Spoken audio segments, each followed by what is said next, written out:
নমস্কার। আমি আজকে তোমাদের সঙ্গে না একটা মজার আমার এক্সপিরিয়েন্স শেয়ার করছি। জানো, আমি আমার দুই ছেলেই তো ইউএসএতে থাকে, তো ট্যুরিস্ট ভিসার জন্য আমি অ্যাপ্লাই করেছিলাম সেই 2022-এর ইসেতে, জানুয়ারি মাসের এন্ডে। তো তারপরে হঠাৎ করে মানে ওই থমাস কুকের এজেন্টকে দিয়েই করানো হয়, ছেলে করিয়ে দেয়। তো সাথে সাথেই না 2023-এর সেপ্টেম্বরে আমি স্লট পাই, B1 B2 ভিসা যেটা থাকে, ট্যুরিস্ট ভিসা। তো ভালোই যে আমি 2023-এ পেয়ে গেছি। ও বাবা, যেই যখন সেপ্টেম্বরে আসবে তখন জুলাই মাসে আমার নোটিশ আসে যে তোমার ভিসা এক্সটেন্ড হয়ে গেছে, ডিউ টু আমাদের ভীষণ লম্বা ব্যাকলগ আছে, তো তোমাকে 2024-এর জানুয়ারিতে দেওয়া হয়েছে স্লট, 31শে জানুয়ারি আর 1 ফেব্রুয়ারি। মাথায় বাজ পড়লো, মনটা খুবই খারাপ হয়ে গেল। ছেলেদের কনভোকেশনে যেতে পারলাম না, আমার বৌমার কনভোকেশনে যেতে পারলাম না, কিছু করার নেই। কোভিডের জন্য লং ওয়েটিং লিস্ট ইউএস কনসুলেটে।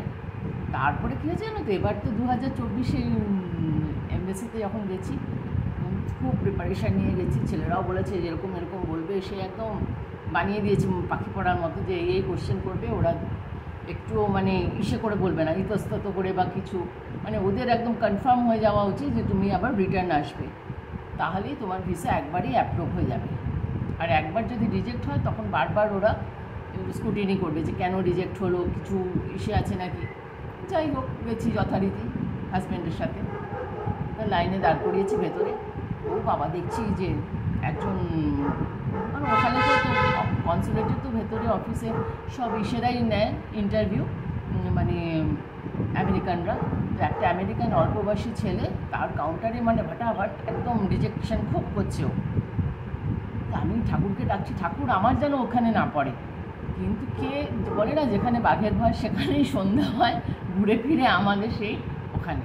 তারপরে অনেকে জিজ্ঞেস করছি বাংলাতে বলা যাবে তো, বাংলাতে বলা, বলছে হ্যাঁ বাংলাতে বলা যাবে। অন্য একজন বাংলাতে বলছে, ইন্ডিয়ানকে, বাঙালিকে, সে আবার ওটা ট্রান্সলেট করে দিচ্ছে।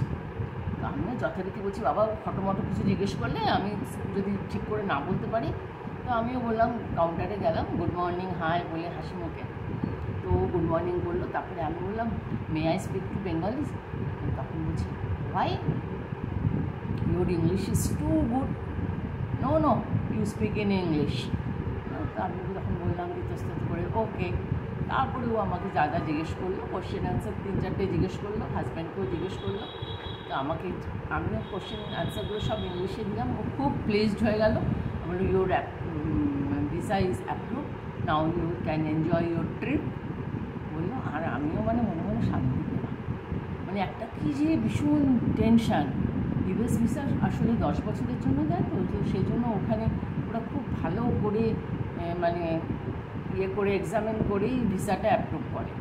হ্যাঁ, সেনজেন ভিসা যেমন 6 মাসের 3 মাসের হয়, তো ওদের ওখানে কোনো প্রবলেমই হয় না দেখেছি আগে যখন আমি ইউরোপ ট্রিপে গেছি। কিন্তু এবারে আমার এক্সপিরিয়েন্সটা ছিল একটুখানি বেশ নার্ভাস নেই, কিন্তু চলো ফার্স্ট টাইম হয়ে গেছে। এবার যাবো ছেলের কাছে জানুয়ারি মাসে, ওটা খুবই আনন্দ লাগছে মনে মনে। ওখানে গিয়েও নতুন নতুন সব ব্লগ বানাবো, তোমাদের সঙ্গে শেয়ার করবো। ভালো লাগলে আমার চ্যানেলটা সাবস্ক্রাইব করতে ভুলো না প্লিজ বন্ধুরা, ঠিক আছে?